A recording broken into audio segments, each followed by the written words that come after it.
Hello and welcome to the Trample Back Podcast, episode 132. I'm Gary Black and joining me this week is John Walker. Hello. And Joeseph Goss. Hello. Hey. Sounds way too professional without Conroy interrupting every 10 seconds. I know that's, when I started to start the introduction, it was When you weird. started, it's a weird sentence to do. I don't- to start. I don't think I thought about interrupting you, but I just don't want to be like a like for like replacement for Conroy. Yeah. There is no second Conroy. No. Christ.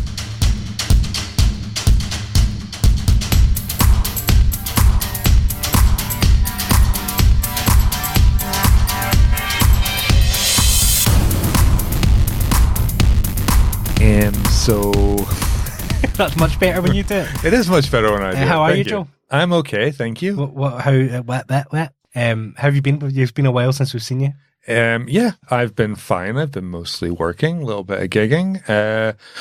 Was in the highbrow Interleithen Union Club last night Nice. for a gig. They out near do say Peebles. if you don't make it till you've played it there. It's the They new. say you play there twice, once on the way up and once on the way down. So So just hairdressing from now on. yeah, pretty much.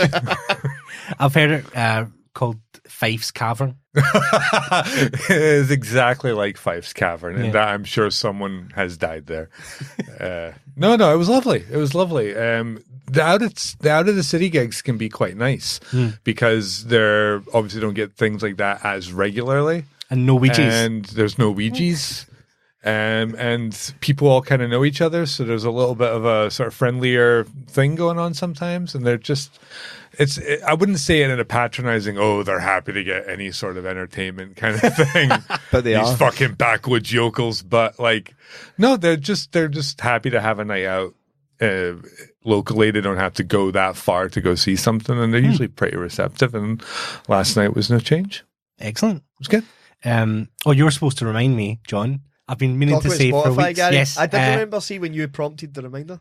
Hello to all of our listeners who listen on Spotify. Oh, Thank fuck you for What? the 0.00001 penny that this listen will gain the podcast.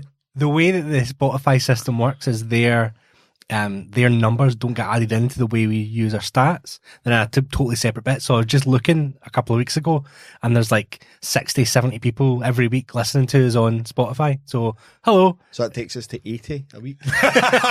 Yeah. The vast majority. So if you are listening on Spotify, let us know who you are. Don't smirk in the shadows. I mean, that feels like we definitely need to get new photos soon, because we really do. that doesn't even look like me in that photo. I love those photos. They're awful. I really do. What is funny is when somebody actually sees us in real life or like an actual photo of us from now, and they're like, "Oh, Well, except me, I've aged better. Podcasting really takes it out on people. It really does. It's like the US presidency or something. We've got a better approval rating. just." So Just as many fascist fans, though. Aye. Talking to you, the group chats. I love it. make podcasts great again. So Never will. please make your podcast great for the first time. First time. Yeah, we're trying. So talking of politics, one of the first deaths we have this week is former French President and Prime Minister Jacques Chirac. Yeah, he's dead. Were you a big fan, John? No. I couldn't tell you. It was like, I couldn't tell you 3 of his songs at all. I was not a fan. He was a chanteuse on the side. It's Jacques Brel, Jacques Chirac, all the Jacques. the main story that they kept running with was the £5 million that he received from a mysterious group before he came out against the Iraq war. Yeah. And they're now saying it was definitely Saddam Hussein that paid him. And he went, I was kind of going, that's amazing though if you just happened to be against the war Mhm. and then Saddam Hussein phoned you. Yeah. It was like, I'll give you $5 million to come out against the war, and you go, this is awesome. I was going to pick this anyway. I'll need time to think about it. As if it was like a negative as well. That was what they were going on in the papers. I can't believe he stood against the war in Iraq. Well, I can't believe that, you could have got so much more money if he'd actually just went with the war, I mean, obviously, clearly the pro-war side is where the big bucks are, if that's what you want to do. $5 million for going against the war, that's fuck all in comparison to what he could have made, getting right involved. I'm assuming Saddam's transfer was tax-free. There was no paper so. trail. I was looking it up, and it does seem like that's definitely the defining point of. Yeah, that doesn't mean you were a good politician. Like that, Oh, no, that not at seems all. to be it. But it's funny that his legacy, the global legacy, is getting French fries renamed Freedom Fries. Was that him? Well, that was the whole thing of how like America turned against France because France wouldn't support the invasion of Iraq. So that's when all that stuff about Yeah. How much did France not support that invasion? Because I'm assuming they've got troops in, they didn't. but I'm assuming they now have troops in helping because the presidency's changed. Yeah, they probably do have like UN. I think the whole They point have was to be in. They have to. do they? It was an empty fucking threat. Oh, we're against it. Cool. Still going. Even from like his 20s, I was reading, his ultimate goal was to get into politics and be the prime minister and the president. That was what he wanted as a young boy. That's so sad. So he read autobiographies of Charles de Gaulle and followed his path into like civic public service, and then worked his way through the agriculture department and stuff the same way that Charles de Gaulle had. Like what every band from Manchester's trying to do. Yeah, yeah. We need two brothers that don't get on. We need to play a gig of tuts. And before he was the prime minister, he was seen in France as the stereotypical like career politician, to the point where there's a character in Asterix who is him, Right? who's trying to like sort out the way for like the Romans to deal with the Gauls, and let the French version of Spit and Image. You're like the only person I know who reads Asterix. Oh, what? Yeah, definitely. Because I was like, is that not a game? Asterix, the God. Is it a game? Oh, no, I'm aware of what it is. I've never read it. So it was a comic. Was it a comic or is it a It comic? No, was. it was a comic. It was or is. It exists. Or a series of graphic novels, if you prefer. No, I don't. Fuck off Tintin. with graphic novels. They're comics. You didn't read like Asterix or Tintin or Garfield or... Gary, you found this out with the fact I love Marvel movies, but I've never picked up a fucking comic. Yeah, but No, it's the Asterix was same. the kind of thing you could get out of a library and get away with. It was seen as like educational comics. See, when I grew up in America, and so all those comics just look like sort of European fluff to me, basically. There's not enough blood. Yeah. Yeah. Yeah, I mean, I wasn't a huge reader of comics when I was a kid, but I had like a few superhero ones, and Asterix and Tintin and all that just looked like, I don't know. I guess now my comparison would be like a fucking Wes Anderson movie or something like that. Just like twee nonsense that I think like my interest and knowledge of geography and history can be traced back to Asterix. Do you know and what? Tintin. Do you know what? That's I've who to just blame. thought of something. I think this is the second death this year that you've mentioned Asterix. Every one I try You've and link it mentioned back somehow. Yeah, it's your only material. So rest in peace, Jacques Chirac. The other death we had this week was Linda Porter, who was an actress that you were a fan of, Joe. Well, Or you knew something she did once. She was in the season 3 of Twin Peaks. Oh, was it the on a most couple recent years. one? Yes, she was never. She wasn't right. in 1 and 2, as far as I'm aware. She had a small recurring role in the 3rd season of Twin Peaks, Okay. kind of a comic relief character. Yes, she was very funny in it. She was very good. Is she old? Yeah, 86. she's Alright. 86. But I was looking through her career, and she'd basically played an old lady in every American series stretching back to the 90s. Typecast? So when she was in her early 60s, she played elderly women in X-Files. There's a lot of elderly women credits there from the 60s. Yeah. So she'd been in all sorts of comedies and dramas and everything. Oh, one of those people who'd got into acting later in life and been quite successful by the looks of things by her credit list. Yeah, we can make fun of her, but she got to hang out with David Lynch, and I never did. So Well, maybe if you die, I'm hoping. Here's hoping. if you're a casual listener, you might have missed an episode because we actually released 2 episodes last week.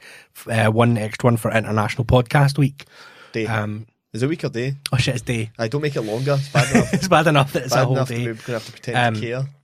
So That's effectively just International Men's Day now, isn't it? International Podcast Day. When's International Men's Day? Well, they've combined both of them. So Men's Visibility Day. sponsored by Lisa. So we did talk a bit about Boris Johnson in that episode, but I've been doing some digging into his problems that he's got. Right, okay. So you remember, or you might not remember, We spoke a bit about how there's rumours and allegations coming out about him inappropriately using money when he's the mayor of London. Okay. So there's this American woman, always comes back to the Americans, called Jennifer Arcuri. And what I was saying last week was the allegations that come out was he was using government funds to fund her company, but he was her other woman bit on the side from his wife. And Laura Kuenssberg is allegedly furious because she thought she was his only bit on the side and did it all for free. Ah, she wasn't getting paid. She started at OnlyFans page, or Admire Me, what's the other one's, VIP. Somebody it's like the new, see those OnlyFans pages? It's like a pyramid scheme, right? Is it? I just see like thousands of people just retweeting each other's stuff. Possibly. It's just a bizarre thing. You can't tweet certain words on Twitter, but you can just fucking have a cunt right in front of you. Just, there's my That's what I get every time I look at your profile. There's my fanny. If you want to see it again repeatedly, you can pay $9.99 a month. Like, nah, you're okay. I tried to sell my used underwear on OnlyFans, but nobody went for it. No. Unused underwear either, I wouldn't buy. If you ever try to sell me unused underwear, Gary, I'd also say You no. got to really put it in context, though. You can't just say, like, I wore this underwear around the house or whatever. You got to be like, I wore this underwear, like, I watched, like, a 4-hour game of American football, and I ate, like I had, like, a 3-cheese omelet, so I really fucking farted hard into them. And Get just the full really Gary kind of, Black. get the whole thing going, Because I think that's what you're missing is the story. It's the People story. like the story. Yeah. Right, so you're gonna have to do that. Like, I'm pretty sure that those vending machines in Japan that sell soiled girls' underwear. Like, have you heard of that? Yeah, that's supposed to be a thing. But I don't know if it is or not. But if it is a thing, then they're really missing a trick of not having like a little note inside telling you like what went on that day and how it got about these certain smells and everything. I feel like that would be like a glass bottle on a desert island. Yeah, they just throw it into the ocean and see who gets it. Yeah. I wore these pants while I was shipwrecked. Except you like, you put the note into the bottle and then you fart into the bottle and seal it up and throw it into the ocean. You've added farts into this transaction a couple of times. Yeah. Is that part of it? I don't know, you guys. We're not the buyers. Exactly. And to be honest, if you're buying any kind of underwear, I'm assuming someone's farted on them. Like, if you're buying any used underwear, there's a fart or two in there. You can't get away from that. Shit's unseemly, son. This is with Boris Johnson, right? Yeah. So he met this Jennifer Arcuri in America when she was a waitress. So she's the paid affair. Yes. Cool. She was a waitress. Working as a waitress in a cocktail bar. Exactly. When I fucked you. And then a few months later, she decided she wanted to go to university and picked London. That much is true. So she turned up in central London in a very expensive and then became well-known flat. Right. That a student, former waitress, probably wouldn't be able to afford. Okay, fair. And then a year after being at uni, started up a ethical hacking think tank stroke company.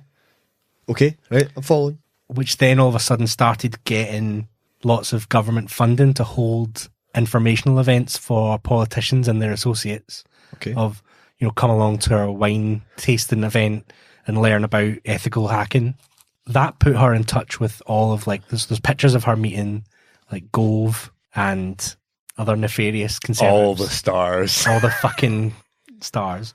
And then people started looking into not only her, but who the other people in her company were. And there's links to Jeffrey Epstein. There's links to Prince Andrew. There's links to David Jason. Steve Bannon.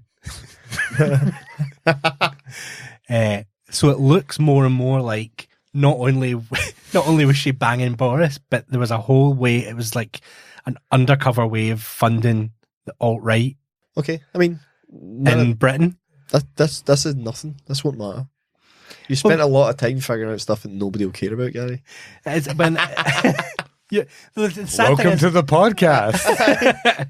You're right. It's been sort of brushed off as there's some sort of investigation into a private matter. I like him though. He speaks his mind. He says it like it is. So I don't give a fuck. it feels the same. It feels the exact same as the stuff that's happening to Trump with the impeachment over the Ukraine stuff. Of like, it doesn't matter. No, but it's the issue that Trump can't get anyone to fuck him now. Yeah, Sounds like Boris Johnson has the opposite problem. Yeah, it's just batting them off. It's actually a big problem for him. Thing is, Trump's smarter with his money. That's probably what it is, to be fair. Yeah. I've seen loads of people on Twitter coming out and quoting things his sister said. Whose sister?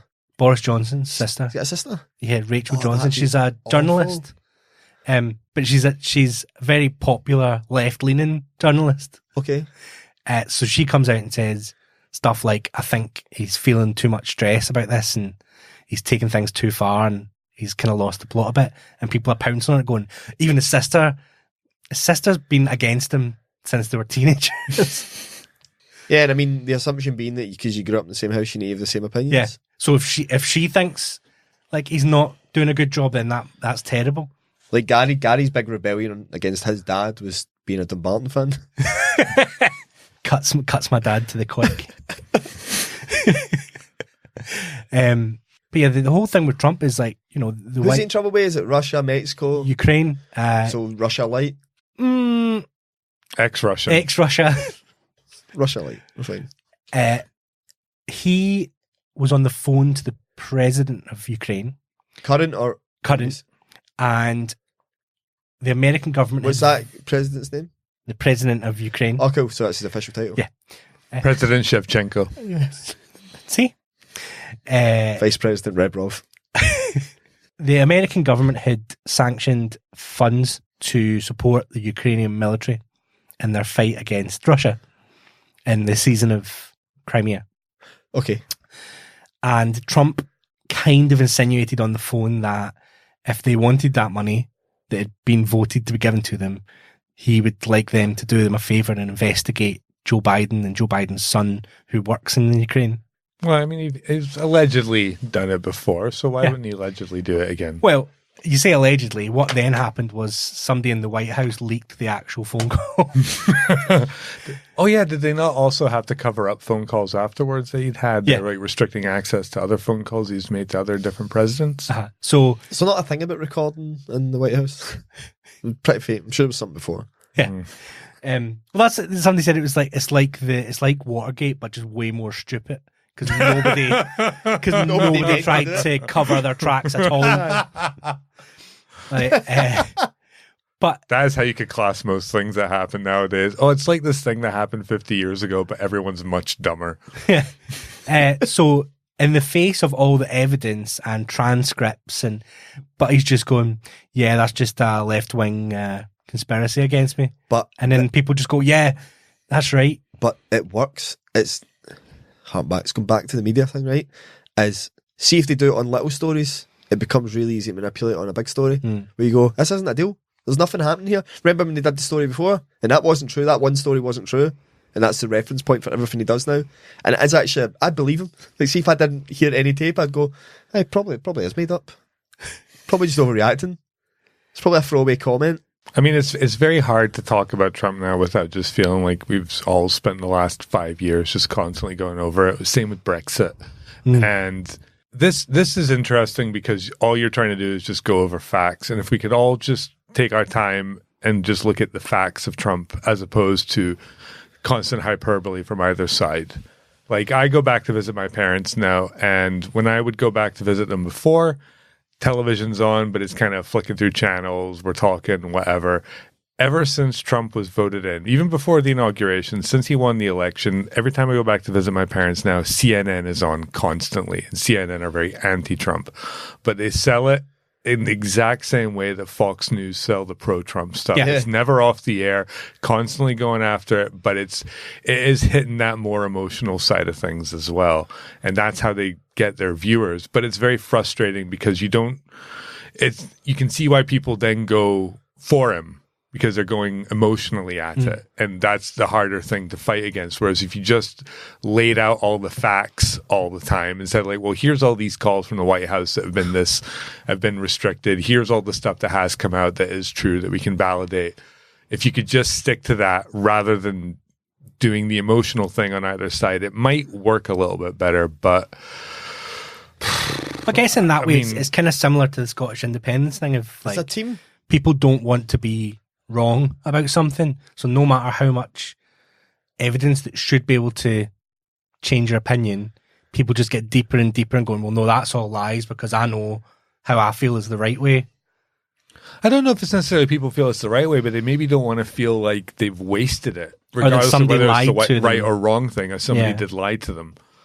You know, because especially with something like the independence referendum, I mean, you made that vote, and whichever way you voted, you believe that that's the way you should have voted at the time, and so you probably don't want to think that vote was wrong. You don't want to feel like that was wasted on something. You know, There's the exact thing. Jacques Chirac praised about being anti-war in Iraq. Donald Trump last week said he wants all US troops out by the end of the year, and he got criticised. well, Yeah. I think he's more being criticized because he wants to take all the troops out, despite the fact that they've went in and spent generations there now attempting to, like, just whatever they're doing there, whether it's for oil or whether they're just trying to put stability in there, they say stability or whatever. But they've gone in, they've fucked the place royally, and then they're just going to go, well, we gave that a shot. Guess we'll see you later. Hope you figured this out. Bye. But I guess the thing that bugs me is it wasn't him that took them in.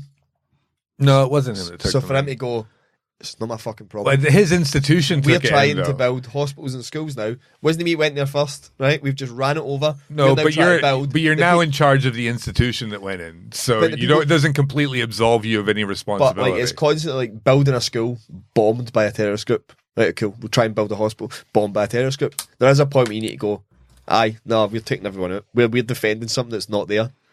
They don't want help. They don't want... It's like 50-50. It honestly feels like a 50-50 split.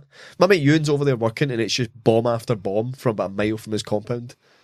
It's almost. I hope as he's if, getting paid well. Yeah, he does get paid well. He's not in the army. He works for the government. But He's a it's- mercenary. Yeah. Your friend's a mercenary. Your friend's Rambo. It's almost as if when we carved up all those countries, we should have taken more time to do it and in a good way, rather than just drawing straight lines. Yeah, but no, but just the point was, I just think it's the right thing, even if it needs to be done slower. But to get criticised, I was going, no, but Obama took like 100,000 back and he got praised 3 years ago, whenever it was. And you're going, aye, right, so we just do the same thing each president, but if it's not your president, it's wrong. And that's what misleads all this. That's what people believe. It's just an anti-Trump thing. I've thought before, it'd be interesting to see politicians answer the question of what is the best thing you think your opponent's done. Because even... Yeah, but that's adding light and shade to a discussion, and nobody's nobody wants interested in that. I know. Like, what, even in like a prime minister debate, to be like, what do you think is the best policy they have? Yeah. And because they'll just be like, none of them, they're all terrible, but can't we all just get along? No. Except Tories. No, we can't. Is that with Tories, yep. We can't get along at all. Have I given you this cold that I had? No, it's not a cold guy. It's not cold. Oh, you are very hungover. Yeah. But, so this wasn't the gig you were at? No, the gig was Friday. The Snuts at Motherwell Civic Centre. Now, I've seen the only thing I know about the Snuts is I've They've heard got you. a shite name. Yeah, I've heard you talking about them, and I've seen them referred to in a tweet yesterday about Christ. how good the Scottish music scene is. I do that. But it's my type of music. I think it's really good. So, are they from Glasgow? No, they're from Edinburgh. That's the weird thing. It's like the Vistas. Oh, Rose Capaldi. double fucking whammy. well, Lothian, right? We'll be nice. To them. But no, there is a few. There's like a really for my type of music. I know it's not your Gary. But the bands. But I've never been to the Motherwell Civic Centre for a gig. It's fucking tremendous. What are the toilet facilities like? Good huddles. What about the tea and coffee making 4 bars? facilities? I never had a coffee. Just All did right, hard okay. booze. How's your? Was there a cubicle at the end for taking drugs in? There might have been. Is it? Well, I take it seems out it's the Civic Centre. Is it one of the places It's a run town hall. by North Lanarkshire Aye. Council? That North Lanarkshire Leisure do some really, really good stuff. I know. I couldn't understand why more bands don't play there. It's like fucking good. Their council, like I know a lot of councils sort of split off their leisure stuff, but they seem to be doing it really, really well. Whereas Western Bartonshire's approach is, if you want something good, go to Glasgow and do it. And Glasgow leisure is kind of like, well, we've got all these museums, so fine. But I've been impressed by what I've seen. Well, that's not true, because Glasgow has the bandstand where they run stuff during the summer. That's true. Mm-hmm. But I think that's more of a money-making thing for the Glasgow. Yeah, but they need to make money as well, don't they? Like, that's all these gigs need to... Nobody's putting them on because they really love music. That's true. They really loved music and whatnot. The last thing they'd be doing to make money is running gigs, I guess. Yeah, but I'd say that Civic Centre, they put on like comedy gigs and stuff there as well, right? I don't know if yeah, Pat Rowling runs gigs out that way. Yeah, relatively big. And I think he has like people like Milton Jones and that out there. As and well, they actually, what are the museums out there? And everywhere you went had big like pull up banners advertising the gigs that were on all around the area. So if you're lucky enough to live in the North Lanarkshire area, congratulations. Your council seem to be doing good work. Good stuff. Who's our North Lanarkshire ambassador? Oh, I don't know. I don't care. Where are you? I fucking reined it in because I was just like, this looks like shite, and it meant I had to stay in the group chat. So I just fucking got right out.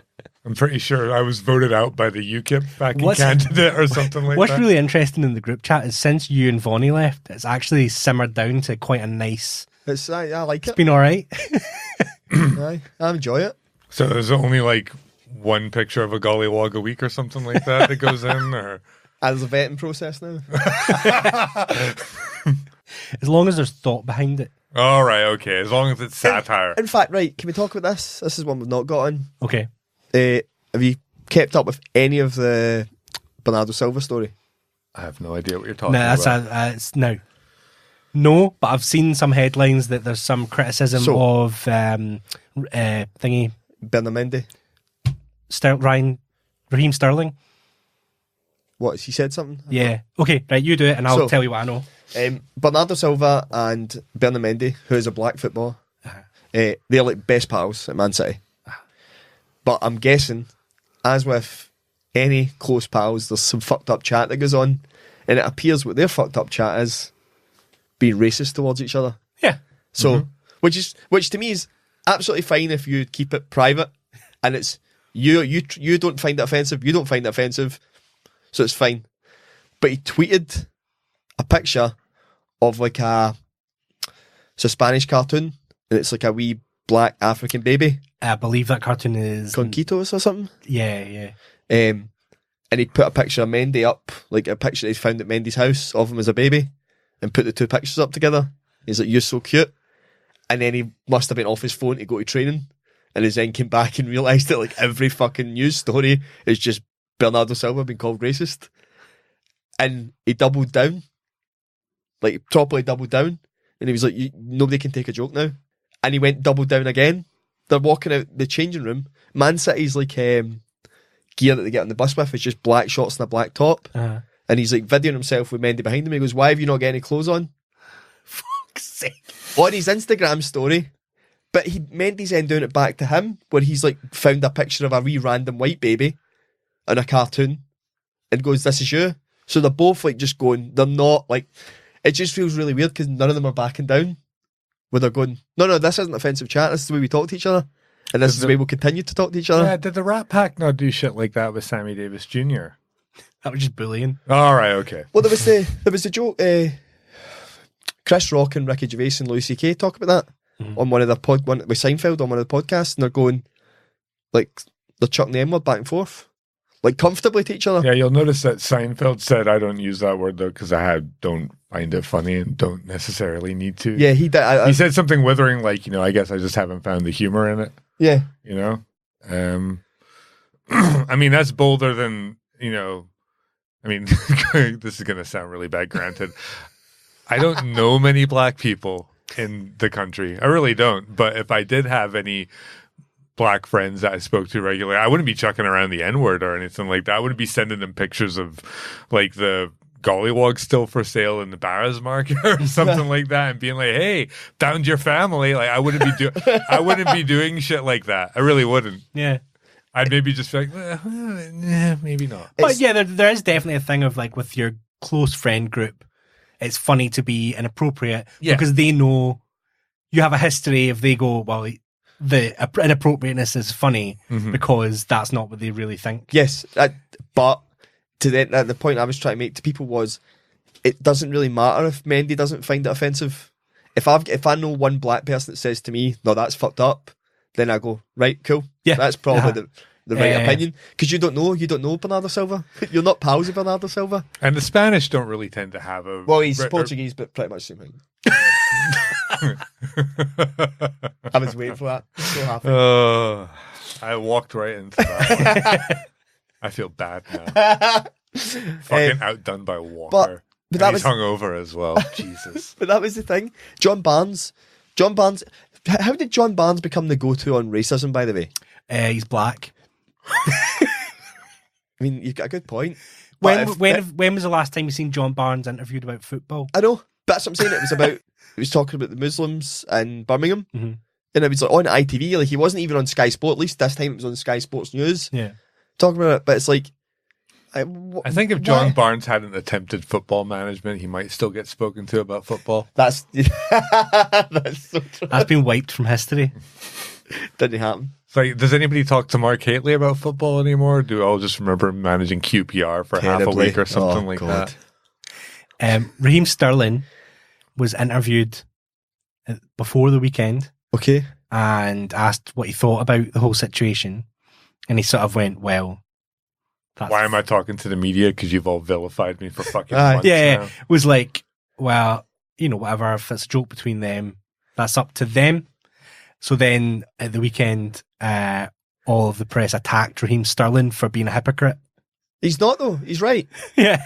Everything he said was about systemic racism within the media, which was his point. It wasn't systemic racism within his Man City training ground. Yeah. And that was the thing that I get. A private joke between two people is a lot different than systemic racism within the football press. Yeah, yeah. Well, that's the problem. It's the press's black and white. Hey, take on the issue of you've got to be 100% against everything. But if we link it back to what we're talking about, imagine Trump had a black pal and posted that on Twitter. There'd be no discussion around whether it was racist or not. It's because Bernardo Silva and Mendy are best pals, and they're very likeable, because the two of them in social media are fucking funny. I don't know if you ever watched The American Apprentice, but Lennox Lewis very successfully plays that role. I never watched it, but okay. I find amazing. I did not really watch anything or have anything to do with Donald Trump at all until he became president. Yeah. I know he had all these shows and everything. I remember I thought he was just like some fucking bullshit millionaire thing, just business shit I don't understand. Whatever, you've got a bit of celebrity, that's fine. Like, I mainly knew Donald Trump from reading American Psycho. That's mainly where I knew Donald Trump from. He was absolutely perfect in his role for the American Apprentice, because it was such an over the top, abrasive, brash, rich guy laying down the law to these buffoons. And this, particularly the celebrity one, was always a lot more fun, because if you know, the Celebrity Apprentice they've done in Britain is very low key.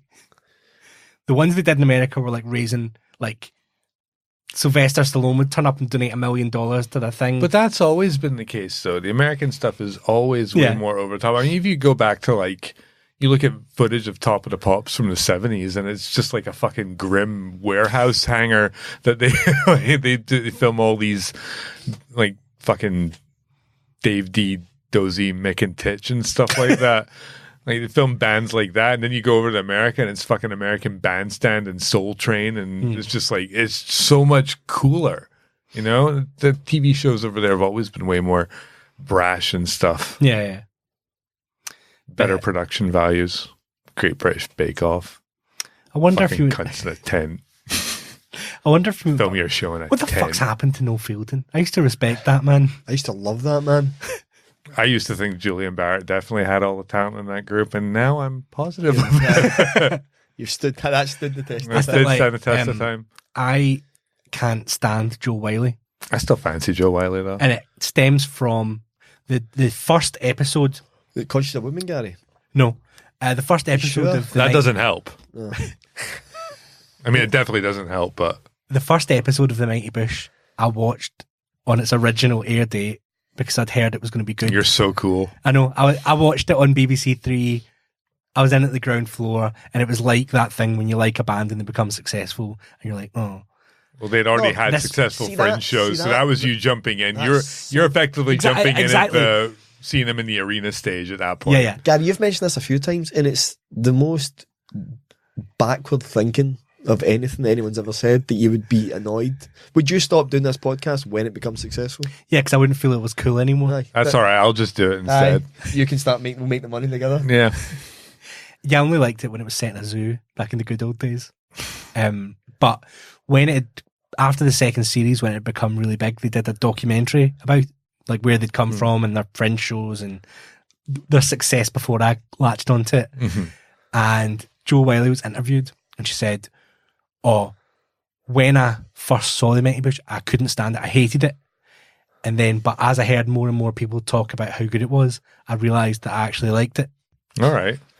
And for me, that sums up Jo Wiley, who is somebody who doesn't care what she thinks about something, only what other people think about it, and is willing to completely change her stance on something based on what other people think is cool. You're guilty of that, though?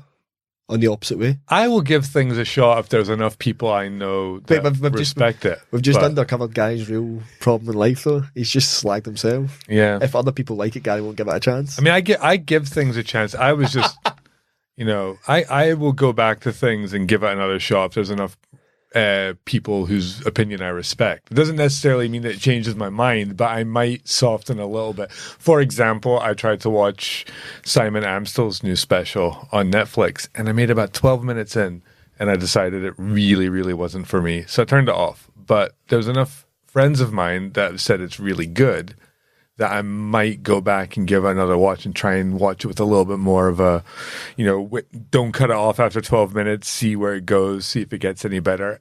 Because of that, I watched an earlier special of his, and it was better than that first one I tried to watch. I still wasn't really into it, but I gave it a shot. I'm willing to give things a bit of a go and change my mind if somebody can present a good argument for it, I feel I act a similar way to the newest reality show on the block, The Circle. What's that? It was a thing on Channel 4 last year where they put 8 people into a block of flats, but they only communicate with each other through fake social media. Oh, they're all hooked into each other? Yeah. So some people are themselves, but some people are other people. And it's about, they all like playing a character. Yeah, some people are. And the guy that won it last year was using the photo and the personality of his girlfriend, but managed to convince all these men to vote her the most popular and to vote her the winner because she was a cute girl. And people just don't go on Twitter instead. Like, it just sounds like Instagram and having a manager on TV. Yeah, on TV. Yeah. So it's back for a second series in the last week, and they've sort of upgraded it. And now, like, Emma Willis is fronting it. They have a live audience on a Friday night. They have interviews with the families and friends of the people in it. It's just a Big Brother format. Yep. And they've kind of turned it towards Big Brother. And now I'm like, I liked it when it was just low key, low budget. Like, this isn't real Circle. But one of the contestants is Richard Medley pretending to be a 27-year-old woman, which is fucking amazing. But one of the other contestants is a 18-year-old guy called Woody, and he's like a very stereotypical 18-year-old lad. And as if that wasn't cringy enough, he is actually Woody, Zoe Ball, and Norman Cook's son. So, like, looks like a little miniature 18-year-old Fatboy Slim, but being really, like, cringy. And you're like, you're an embarrassment to your parents. Yeah, I don't know. If I'd been on TV at 18, I probably would have been a real embarrassment to my parents as well, but for very different reasons. Just like a fucking pretend sullen wee moody bastard with a stupid fringe and painted nails. Like, that would have been me on television upsetting my parents. Just talking about your this, parents aren't talking about celebrities. this cool new guy I'd heard of called Bill Hicks. It was funny, they had Courtney Act, Australian drag queen. Don't know. I'm looking at you because I assumed that you would know through your. You're the only one. You're the only one in the room who watches RuPaul's Drag Race. I'm assuming. So her and Emma Willis. Drag Race UK starts this week. Presumably. I just love all these TV shows I'm never going to watch. Yeah, That's so good. So I'm rewatching 30 Rock right now. That's what I'm doing. I'm season 4. I'm in season 4 of 30 Rock again for the first time in about 10 years. It's great. Courtney Act and Emma Willis are talking about what's been happening that week, and they're talking about Woody, and Courtney Act's like, oh my god, can you imagine like being 18 and being on TV? Like, oh, I can't even. Like, oh, can you even imagine like being 18 and social media existing, and the whole like the camera's panning across this audience of just like 18-year-olds going, oh my god, you guys must be really old. I don't think he could be any more embarrassing to his family than their whole love triangle thing that went on quite a few years ago. That's true. But I would have found that much more embarrassing in the papers than my wee boy acting like an 18-year-old would act on TV. I was thinking it would be like the. Is that embarrassing, or is it more embarrassing when your wife cheated on you, Norman? Come on. Yeah, it's true. Your mum's a slag. That's unfair. That's unfair. I know, he may have been shite in bed, a really bad husband. Or the other guy might have been really good in bed. Yep. You know? The other guys might have been really good in bed. I don't hold against her. I've fucking... It did make me think, like, if I was on the circle and I was pretending to be a young lady, as is my dream. Do you not do that normally anyway? These guys hold on it. Second Life. But the big giveaway would be like, oh my god, you're Johnny Ball's grandson.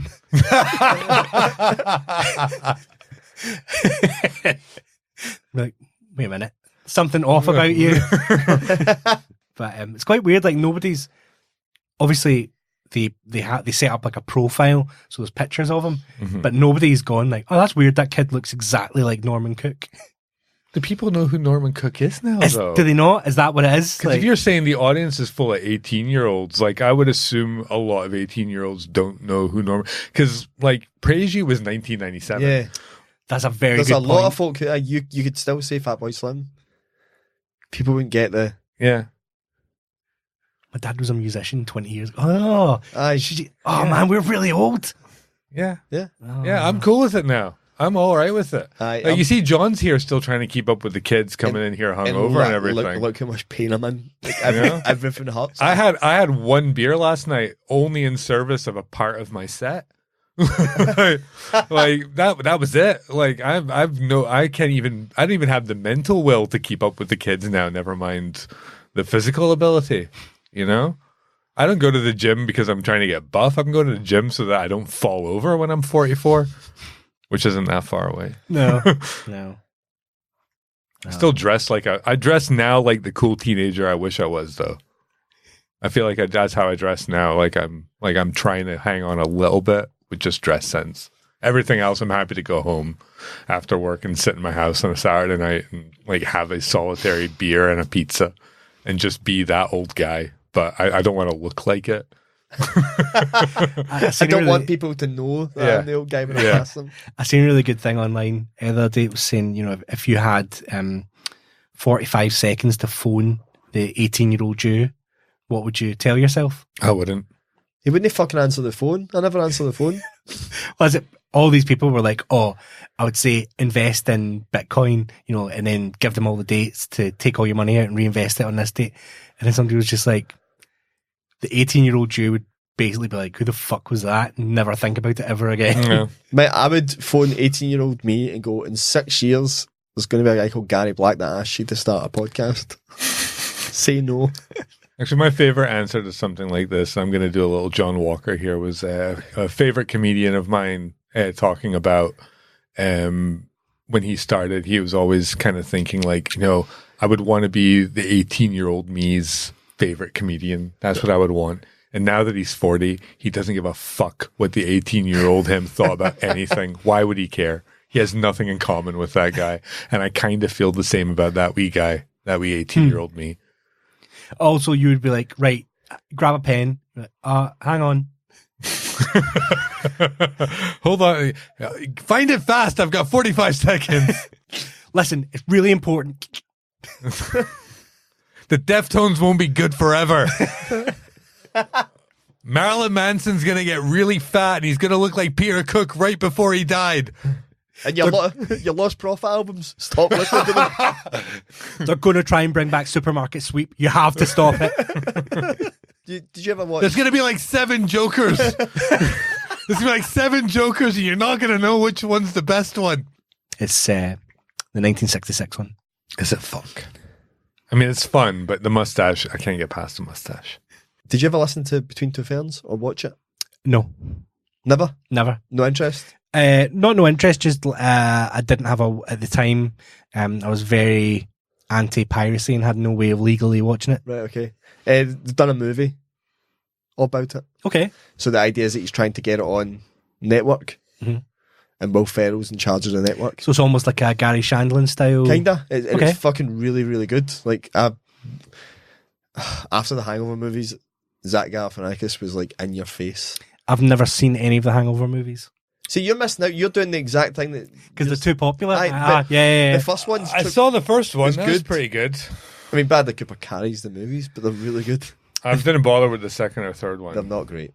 But I The first one? The Hangover is brilliant. I decided not to bother with them after Due Date, though. That's what I'm saying. I didn't enjoy Due Date. Oh, did you not? I thought it was okay, but like I was like, man, this isn't gonna be that. I think I good just enjoyed seeing anymore. Robert Downey Jr. be a different person for Iron Man. He was the fucking same. No, he wasn't. He was more or less. He just played Tony Stark ever since he got the Tony Stark role. No, actually, that's a the lie. Judge, what's the Judge That's one? a lie. He's been playing the same guy. He's been playing the same wisecracking guy since Kiss Kiss Bang Bang. Yeah. They made Tony Stark Robert Downey Jr. Yeah. And it's, Yeah.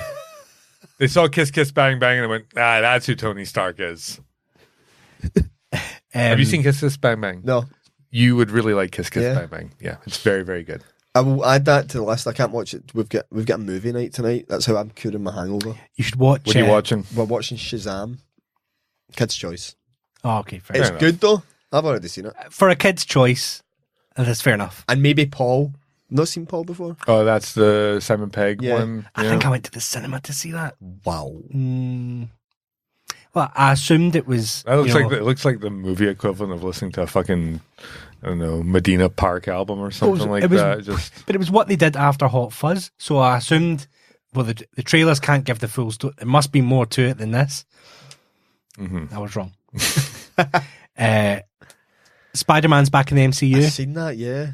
Success. Are you excited about that, Joe? No.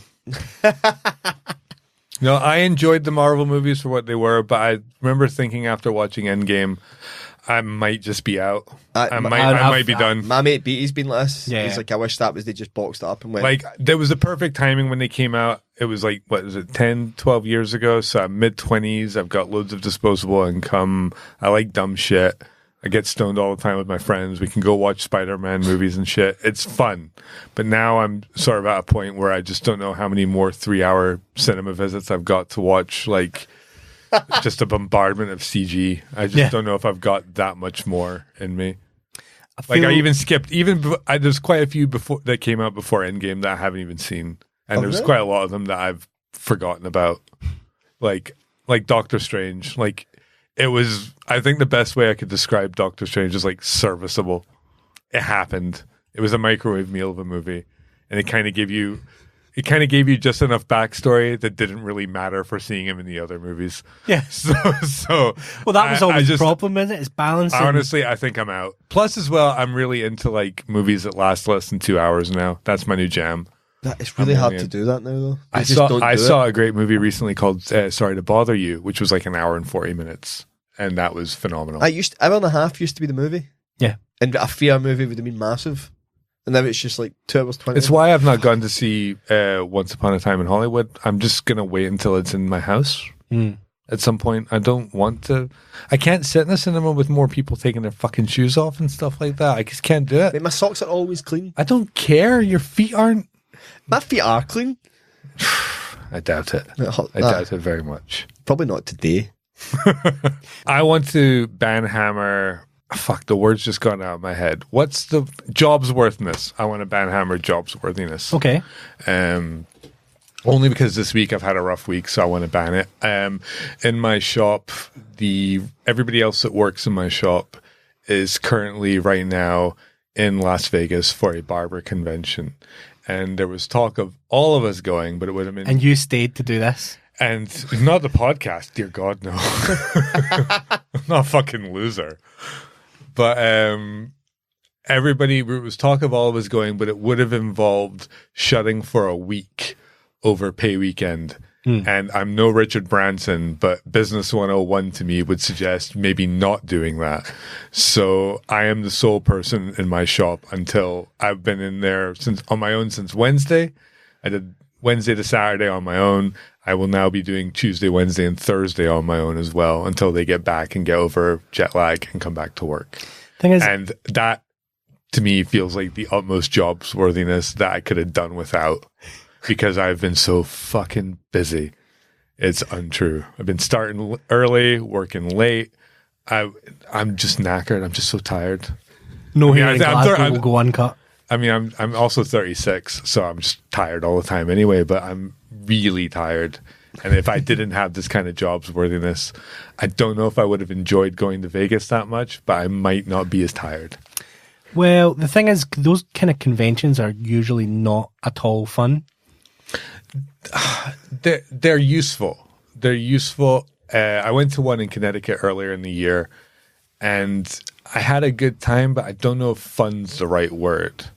It's different. Like, it's if you go somewhere and it's useful for what you're there for, and things prove handy, and it was productive. So I enjoyed that, but I wouldn't say it was fun.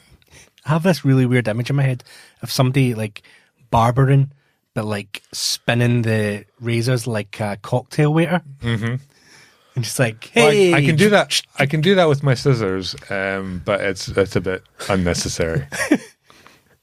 It's a bit unnecessary. It's slightly necessary, but a bit unnecessary as well. What about combining the two and converting your place into also you make a cocktail while you're cutting my hair? I don't want booze in my shop. Why not? You know what? I just like the fact that we're one of the few shops that won't do it. Oh, is that a big thing? Yeah. Yeah. There's a lot of barbershops you go into now, and they'll give you like give you a free bottle of beer or something like that. But I like not doing it because I just like not giving out alcohol. I just do. I have nothing wrong with, no problems against alcohol, but like I drink myself, but I just like the fact that we don't. I really come from the sticks. You really do? I've never heard of anything so outlandish. Yeah. Since I walked past that hairdressers at the Trongate that had a live DJ in it. Right. Well, you the guy, mine with the guy playing electric guitar a couple of haircuts ago. It was fucking brilliant. Just come into practice for a couple of hours. The barber I went to when I was a kid sometimes would have him playing a mandolin, but that was only when he was quiet and try to keep himself entertained. Maybe do some promotion. Possibly. The Vale of Leaving's a small place. No, I don't want to give out alcohol in my shop, so I don't. So it's mocktails only? No, there's nothing.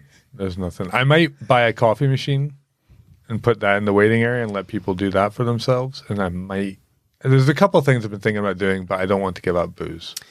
My experience with taking coffee machines into your business premises is that not one single person will use it for a whole year. John? I don't know what you're saying. I'm just saying I was going to give it a shot. I didn't know if it would work. We've got a coffee machine behind that door. Have you? That I've never bought pods for. John's like, the first day we got given it. So I've been in here, done fucking tons of replacement podcasts, and you've never once been able to provide me with a coffee. No, not once. And if you open that I had to come in with my own. I buy my own. Open that door behind you and look in. With no I bought some hot chocolate pods. This better be fucking... It's just a nice coffee machine that we don't use. Oh Christ, I've got a machine like that at home. I could have brought pods in. Could have been making us chai tea lattes and shit like that. Last September, John was like, do not buy pods for this. I've got this. Aye. And here we are. What you don't know is that I have pretty much the same one and have bought pods. They're used at house. I'm telling you, see if you had those pods, maybe you guys wouldn't use them. I'd have a fucking coffee every day. There you go. You even got those stupid fucking Costa glasses with the wee shitty handles. And oh, fuck you guys, man. It's probably a good place to leave, since how he's about to storm out. Yep. I'm about to storm out. I'm going right now. I'm fucking writing a letter to my local MP. Telling you, man, I'm not coming back to this podcast unless that coffee machine's on the go. It's a podcast. You've had this Patreon going the whole fucking time. They can't spot fucking pods. He's literally paid for his own coffee. I have. I'm getting nothing out of this. I don't get to take that soundboard home. I don't get to take this mic and like, motherfucker. Well, we really appreciate you coming anyway. I'm glad I kept that to the end. So thanks for listening. No wonder Conroy didn't come in today. We'll try our best for next time, right? Yeah. Bye.